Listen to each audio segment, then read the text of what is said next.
Alrighty, Questers, welcome back to another quest. This time we are doing the 6th house Unmasking the Horror Tour at Universal Halloween Horror Nights. We're going to be taking on a tour around Universal to see 6 of their Halloween Horror Night houses, all with the lights on, and they're going to tell us what are fun facts. Yeah, we're going to cut to us after we've done our tour and kind of give you a play-by-play of how our day went during the tour. And then we will do the houses at night and tell you what our thoughts are after doing the tours.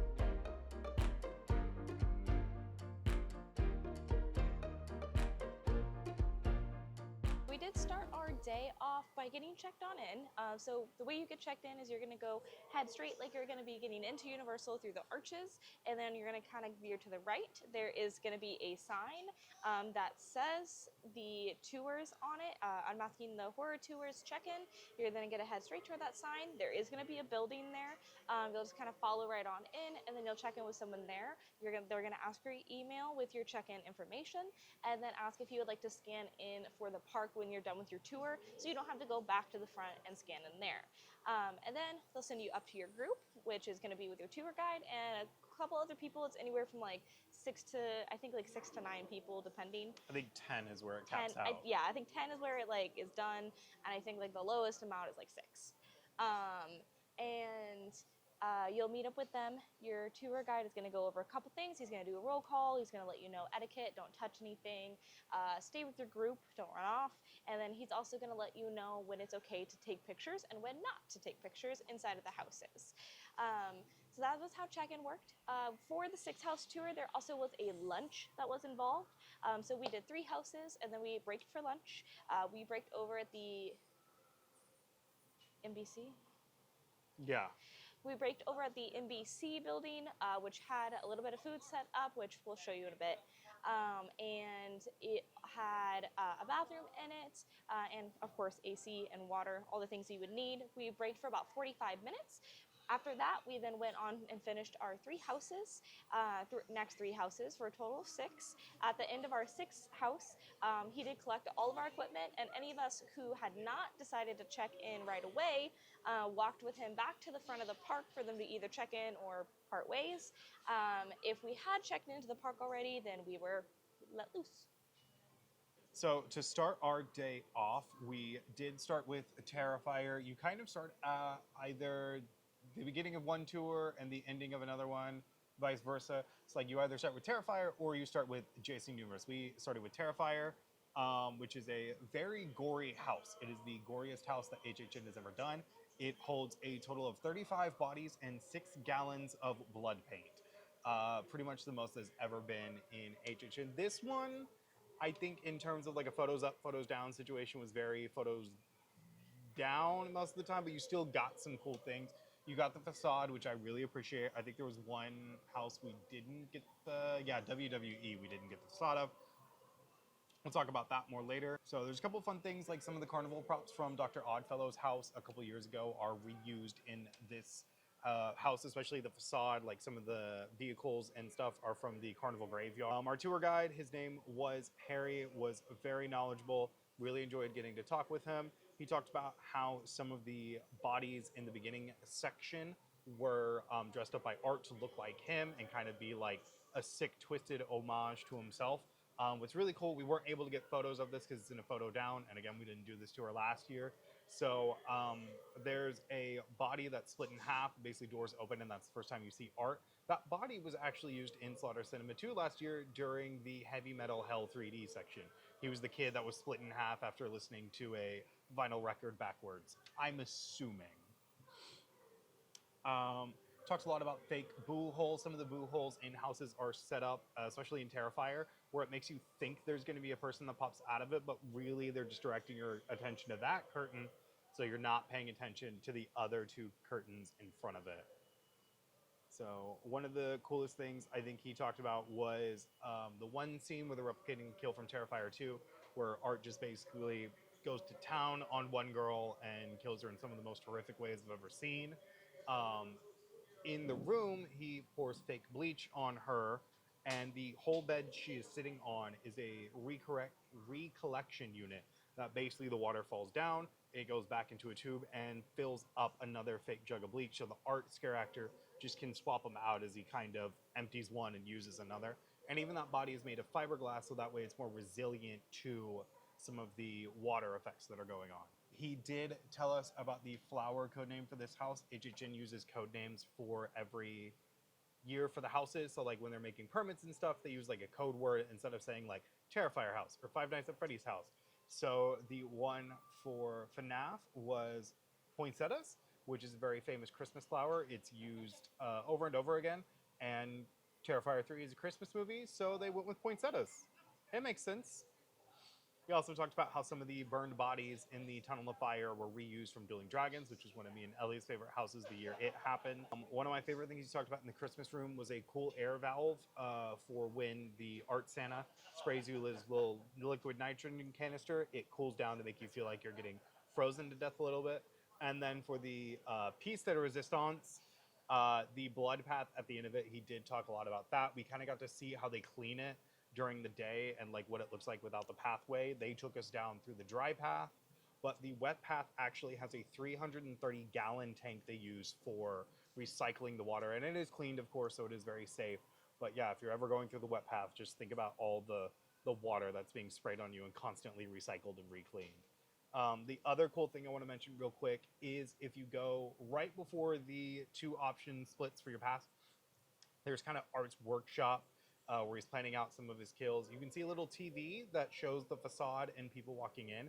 I thought before going on the tour it was just footage of us walking into the facade, but it's actually the creators of the Terrifier house walking into it, which I think is a very fun and cool detail that you only get to learn about on tours like these. Overall, I think it was definitely an interesting one to go through. I don't really like the Terrifier films, and I don't really like the Terrifier house. It's scary, but as the event's gone on, my appreciation of it has kind of dwindled. But I think this kind of knocked it up a couple points in my book. So the next house that we did was WWE The Horrors Wyatt 6, which is I'm going to say personal favorite just for how much history goes into it, and we got to learn a lot. I mean, I think my notes section on it is the longest out of all of them. So it's really interesting because the first part when you walk in is actually recreating and is set on the night that the Wyatt 6 appeared on Monday Night Raw. One of the things that we couldn't take photos of in the first room was the call sheets because those were the actual call sheets from that night, and WWE didn't want that information just spread around. They did talk about how that room is called Gorilla Position, which is basically where the stage managers for WWE events sit, and it's named after Gorilla Monsoon, who was kind of the first ever person to do that job. And there was other things like Triple H water bottles because he's the current person that runs Gorilla Position in WWE. Went over the names of like the wrestlers who inspired some of the Wyatt Six. So William Mercy for Mercy the Buzzard, Sister Abigail for Abigail the Witch. Huskus the Pig Boy, I did not know this, was actually based off of Bray Wyatt's first persona in wrestling, which was Husky Harris. It was a very short-lived, mostly made fun of the fact that he was a bigger guy, and it kind of disappeared before the Bray Wyatt one came to fruition. The flower for this one is Snapdragon, because apparently Snapdown is a famous underground WWE move for like some of the like generic wrestling events. Amateur wrestling. There were certain references, like when Ellie got to A316 for Stone Cold Steve Austin. Don't know how she did that. I was very impressed with myself. Cool things like place cards in the Ramblin' Rabbit room were for some of the creatives and executives that were involved in the house, like Michael Leo and some of the WWE people. Like, it wouldn't surprise me. He didn't name it, but it wouldn't surprise me if Vince McMahon had one in there. Yeah. 713 was what the clock in the Ramblin' Rabbit room was set to, which is, I think, a reference to July 13th, which is the first time they ever competed in the event. So that's really cool. LA Knight in the Huskus room, The Miz in the Mercy room. So all the different wrestlers throughout WWE history that are featured. Really cool detail that goes back to WWE lore, not just ones for the houses, is the Bray Wyatt lantern that the Fiend used that was kind of shaped after his head, had eye stitches in it, which if you look at it closely, were Roman numerals for his wedding anniversary, which I think is really cool. Talked a lot about Wyndham Rotunda, which is Bray Wyatt himself, how much he loved horror, his history with the WWE, and his history with Halloween Horror Nights. So it was really cool to get to go through that house and learn more about it and get even more of a deeper understanding and appreciation for Bray Wyatt, the Wyatt Six, and just kind of WWE's history with horror. And last thing I'm going to mention is the hallway at the end of it. If you go through it, and I feel like you're noticing different Wyatt Six members on either side of you each time you go through. That's actually because whether it's cast A or cast B, they switch out which sets of actors that they use. The final house on the first half of our tour was El Artista Spanish Haunting, kind of our icon of this year, and Sergio Navarro and La Casa de Creacion, the house that is haunted. And that was actually kind of one of the most fun ones to go through. So, one of the things that I didn't know was you get a lot of lore, not just with Sergio Navarro, but the family that owned the house before them. It was a wife, a husband, and their two little kids, who were also artists in themselves. The wife was an artist, she was a botanist and horticulture expert, and she is the one that planted all of the wisteria flowers. They talked about the reason that they chose wisteria is not only is every part of it very poisonous to humans, it is also an invasive species, which means that it comes in and it takes over the area that it's in. It keeps spreading further and further than when you originally planted it, which is not only true of the La Casa Creacion and the conservatory in El Artista Spanish Haunting, it is true of everywhere in the event. You can see in houses like Grave of Flesh, and I want to say Hatchet and Chains, wisteria roots taking over kind of the beginning parts of it. You can see it in the Origins of Horror Scare Zone, and even Cat Lady of Crooked Lane and Masquerade Dance with Death. It is one of the largest facades that Universal has ever done for an HHN house. Dylan Kolaf, the show designer for the house, he also did Dead Man's Pier Walking Wake and Jason Universe this year, and I can't remember what the last one is. I want to say Five Nights at Freddy's. I also head up Cat Lady of Crooked Lane, so like just man who gets all the praise because he just knocks it out of the park every single time. All of those are amazing houses and scare zones that I just named. But they brought up how all of the artwork that replicates the spirits is because the spirits are actually using it to come through the spirit world into our world, which is why they exhibit and reflect our properties or the properties of the artwork and such like that. He talked a lot about the kind of scares that are used. There's some pepper ghosts. If you've ever ridden the Haunted Mansion, you know how that kind of works, using both the clearness and the reflectiveness of glass to kind of tweak people's perceptions. A lot of floorboard stuff, a lot of like misdirection, mirror scares. Overall, just like a really creative and like absolute force of artistry in that house, which I mean, works.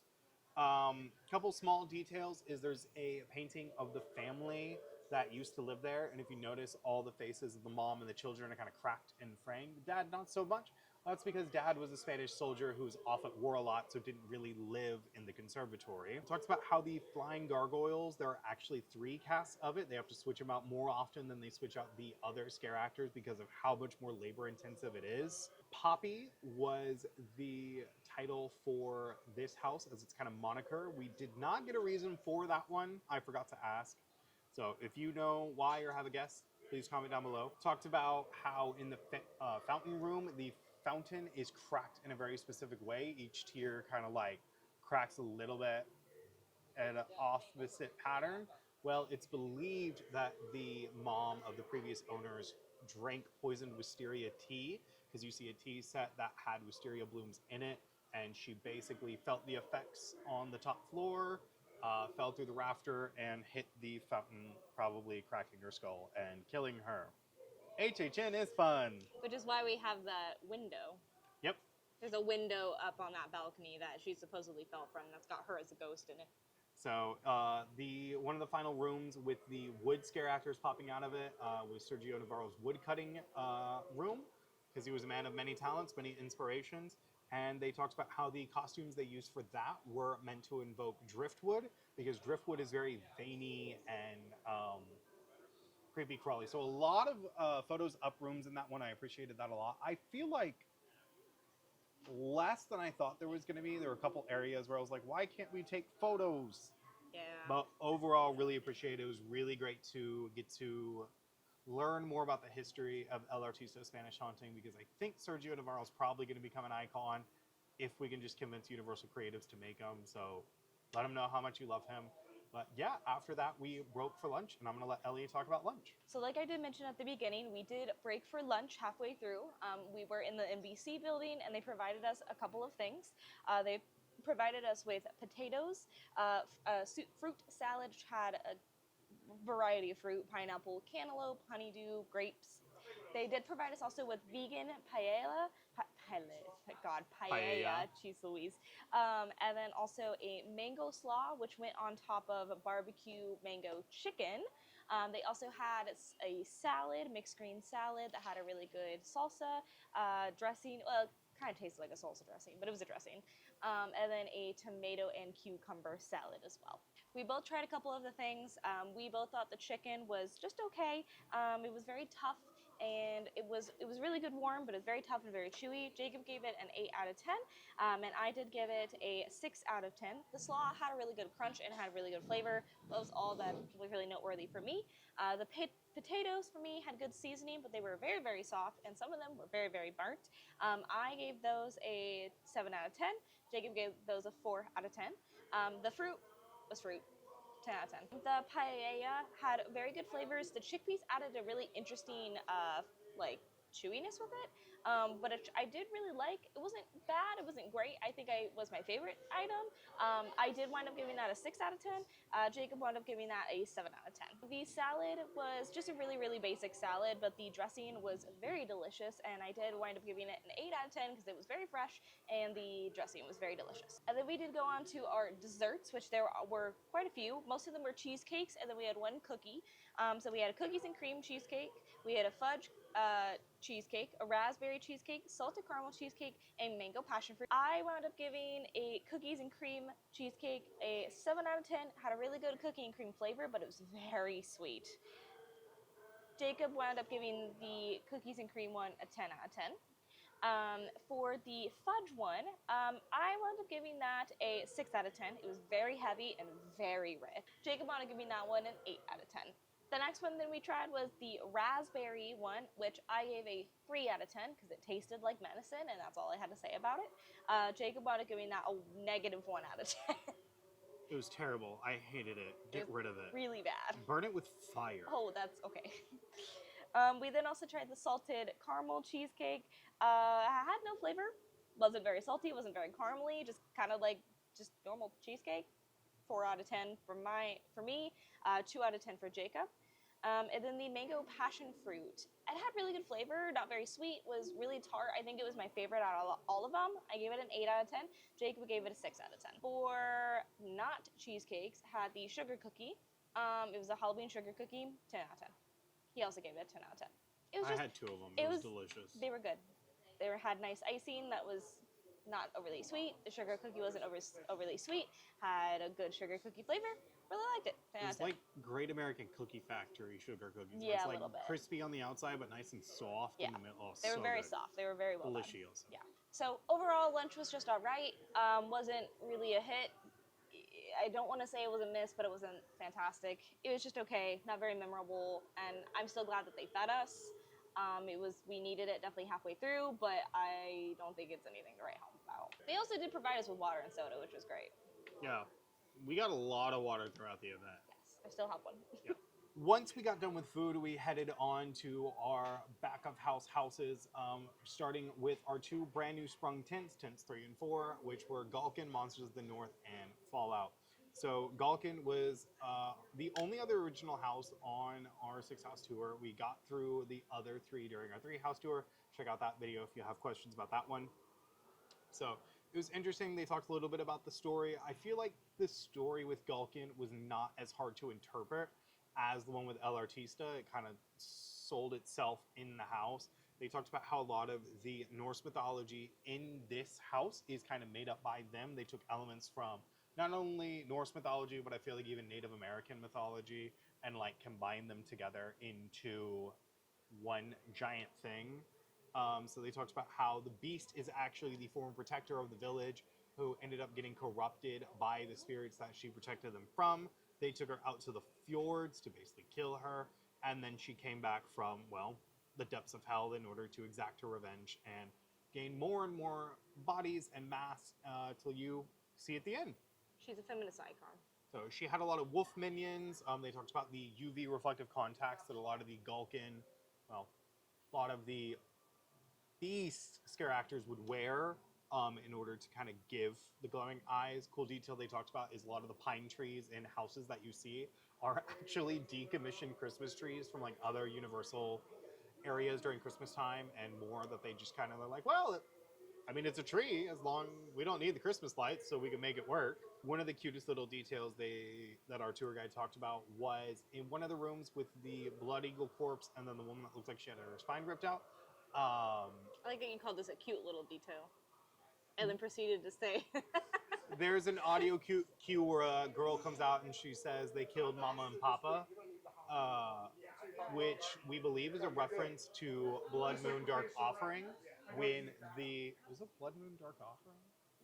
I think so. The name of it? Yeah, I think so. Okay. Blood Moon Dark Offering. I remember Blood Moon. I just can't remember what this. Anyways, We all just shorten it to Blood Moon. Where a girl will come out in a similar situation and say they killed mommy and daddy, and it's like the same cadence, so that's really cool. The blood eagle in that house was used in last year's Torture Fair Scare Zone, and 2 years before that, Hellblock Horror House, the last minute put together in 2 seconds house that was my first ever Halloween Horror Nights house. Yeah. And I can't believe I did another one thinking back. Yeah. It is funny because the tour guides get given a few details, but not all of it. A lot of it is stuff they're kind of figuring out as they go along. So one of the things is the giant wicker man at the end of the house, not the beast. Get it? Is burning, and one of the schools of thought is it's the villagers burning it to warn people to stay away from their village, but it also might be the beast burning it in order to draw more people in for more and more victims. This house was tulips because it's a flower from the north. That's it.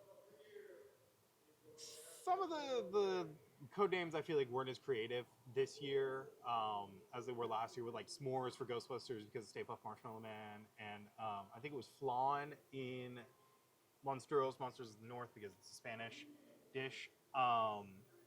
But what's really cool is we got to go through the beast herself in the giant form. We got pictures. I was so excited. I was fist pumping. Yeah. Really, really cool. And just going through that last room, you can see it in the daylight. You actually see the beast's heart in one of the rooms. I never noticed it because I'm getting scared to death. Yeah. And even the heart valves in the room are pool noodles that they have, of course, colored and used latex to kind of detail out. These are just cool things that like you don't get to notice when you go through at night, and that you don't really know about because, well, you're going through a house. They don't tell you how they make the house while going through it. So I think Gulkin was a really cool one to get to go through in the daylight and see all the appreciation to detail they'd use to make a Viking village and really make you feel like you're in the north, even though you're just in a fancy little tent, like you go camping in. Still Florida. Once we got done with Gulkin, we headed to Fallout, and that was probably, I'm not going to say the most disappointing. Most disappointing was definitely Jason Universe, but it was definitely kind of not as fun to go through because basically our tour guide recapped the entire show for us, which if you are someone that had not watched the show, was kind of cool to get to hear the story surrounding all of it. But if you've seen it, just a whole lot of stuff you already know. Yeah. Went through a lot of the details for the show and the games. What's cool is he talks about how Amazon Studios really helped set up the house. So, like the one lady that comes out with the fork in her eye from the first episode, they actually took scans from the episode that she was in, and Amazon Studios gave it to HHN Creative so they'd be able to kind of get it just right the way it was. The Pip Boys, again, used from Amazon Studios, and then Halloween Horror Nights 3D printed them to use them in the houses. One of the cool things is little TV right before you go into the Wastelands is actually playing the hacking mini game from one of the Fallout games, which is where we get our flower name from. So the flower name for this house was Daisy, which was one of the code words in the hacking minigame that you use. I am not too versed in Fallout, so I can't talk about all the minutia of the Fallout games and how it's reflected in the houses, only what our tour guide talked to us about. But that's why I go to these things, to learn things that I don't already know. One of the cool things is in the first Wastelands, when you're going by the ruins of the Santa Monica Pier, you can see a Deathclaw skull, which is actually kind of the first time we've ever seen one in the Fallout Franchise? TV universe. We've seen him in the games, Yeah. but it hasn't been in the show TV yet. franchise. So seeing it in the house is really cool. One of the fun reused props things was the rad roaches. Were actually a lot of them were reused from Bugs Eaten Alive 2 years ago. Really fun. The teamwork sign in, was it also the Philly Mart? It was the room right before we went into the Philly Mart. Okay. So there was a teamwork sign that said "Teamwork makes the dream work," which was reused from Major Sweets Candy. Flip your lids, kids. Fortunately, we could not take a photo of that. No. This was a very heavy photos down house. Yeah, This a and lot Jason. of the IPs were very photos down. I think WWE was the most. No, ironically, is Terrifier the most photos up I feel friendly? like Terrifier was pretty the most photos up friendly, and even it was kind of rough. I think I got photos of what I wanted most from in Terrifier versus the rest of them. I really feel like I missed out on because there were no photos in any of the Wyatt 6 rooms except for the Wyatt family cabin and then a lot of the first stuff. Huh? Anyways, in the Ghoul Mart, one of the bottles, it was like Wake Aid or something like that, was actually a reference to Nightmare on Elm Street house. They did.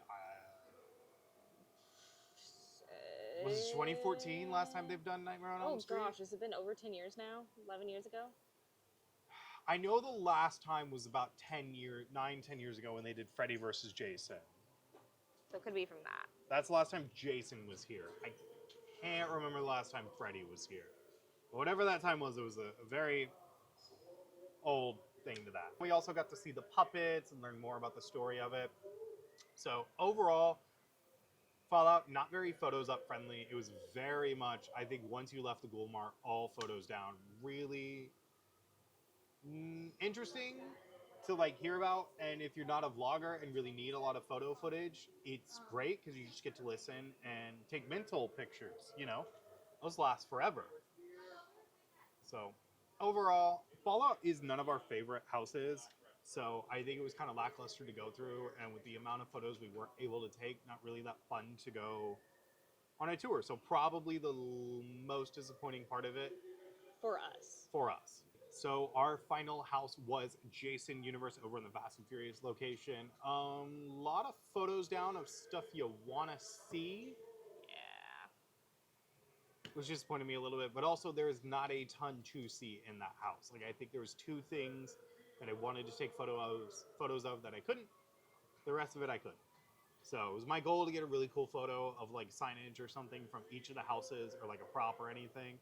I think I got it for the most part. I definitely got the Camp Crystal Lake sign, which I excited about. That's probably our thumbnail. LOL. The Friday the 13th franchise is kind of restructuring a little bit. There were a ton of lawsuits because of how the first one was owned by somebody, 2 through 8 was owned by somebody else, and then 9, 10, or 8, no, 9, 10, Freddy vs. Jason, and the remake are all kind of owned by different companies, which is why we haven't had anything Friday the 13th in a long time, except for the video game, and why it hasn't been at HHN. But one of the new things they are debuting with this new Jason Universe era is Jason is getting a new hockey mask. He's getting all dolled up for us. Yep. With a new mask and everything. And this one he talked about has 13 holes cut into it specifically for Friday the 13th.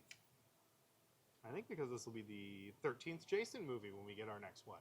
Talked about how the facade is Jason's Killjack from part 2. You can see Shelly is the main victim scare actor in that house, who is the one that Jason gets his mask from. And this house is really cool because it is built like a labyrinth. Even going through it, I get lost. Like we did it the other night.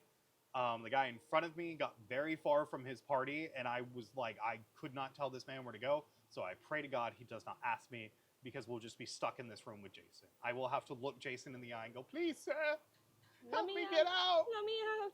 So he did talk about how there's so many Jasons in here, and there's even more Jasons than the room can kind of provide. So to prevent double exposure of seeing 2 Jasons at the same time, they have really cool prevention techniques where each room that the scare actors hide in their boo holes has a light bulb. So one of them's going, light bulb's on, and then when it's off, they have the opportunity to step out, do their trigger. So guests are getting the double Jason and can't really predict where he's going to come out of. He did talk about a little bit of a fun fact. A lot of the Harry Manfredini music is reused, and he talked about the key, ma, ma, ma, that plays. It plays in the queue a lot and in some of the house bits. And that is actually a shortened version of Jason saying, "Kill them, mommy," which is what Pamela Voorhees says in the first movie, as you kind of realize, hey, this lady's Crazy. crazy. Did not take grief well. No.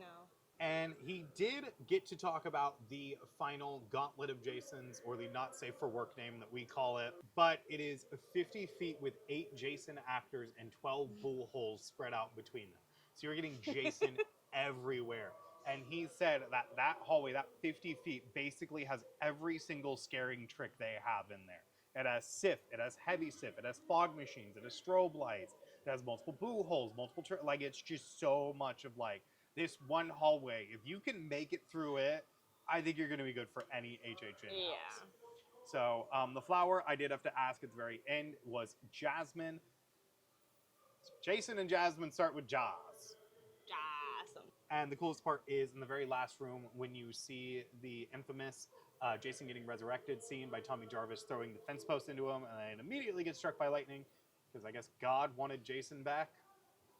Doing the Lord's work out here, I guess. That scene is reused not only from Dueling Dragons 2 years ago? Yep.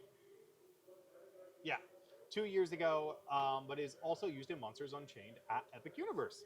So I think Jason was another kind of disappointing house to go through if you're someone that wants a lot of pictures and wants to hear things you don't already know. But I think if you're not a huge horror fan, or you're someone that's not as obsessed with horror as we are, you'll still get a lot out of it. And a lot of it comes down to your tour guide. Your tour guide is going to share different facts. The tour guides have to take tests, they have to study. So it's all about what things their brain retains. Another one of our vlogger friends talked about how when she went on her tour guide was a very big WWE fan. So like she learned a whole lot about WWE, but when they went through Terrifier, their tour guide wasn't a Terrifier fan, so didn't learn a lot. We kind of got, I feel like, a good smattering. Harry, our tour guide, was very knowledgeable and talked a lot about everything. Even if it wasn't something he was interested in, he still talked about all the research he did to make sure that when he went through a house, he could do it justice for a tour, which we do appreciate a lot. But yeah, that was our 6 House Unmasking the Horror Behind the Screens tour.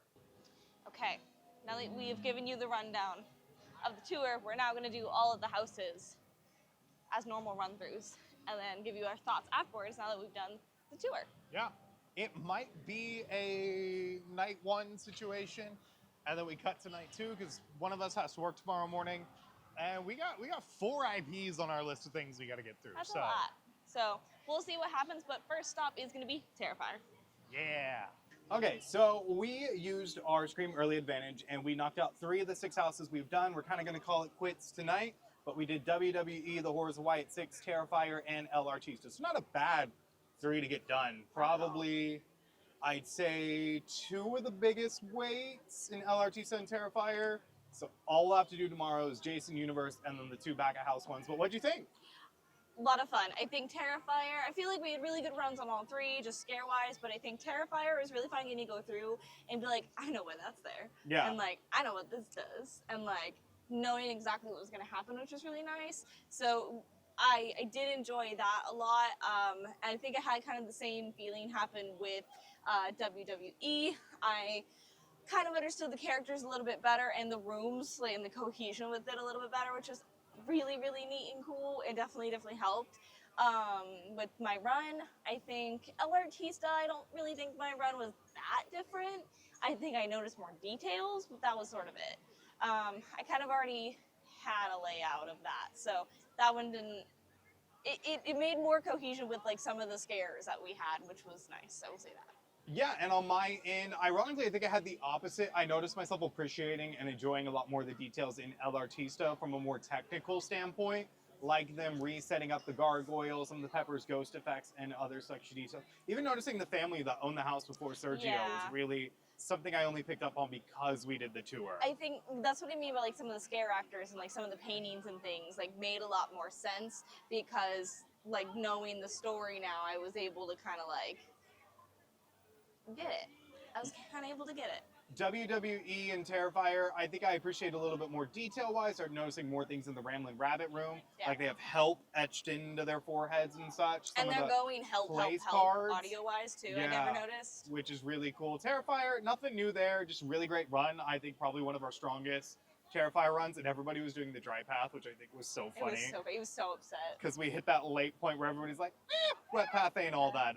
But overall, it was a really good night, really good tour and all that. And we're going to pick back up with you tomorrow as we knock out our last 3 houses and give you our thoughts. Yep. So see you tomorrow. And we are back with night 2 of our 6-house Unmasking the Horror Tour. We're just here to wrap up the last couple of houses.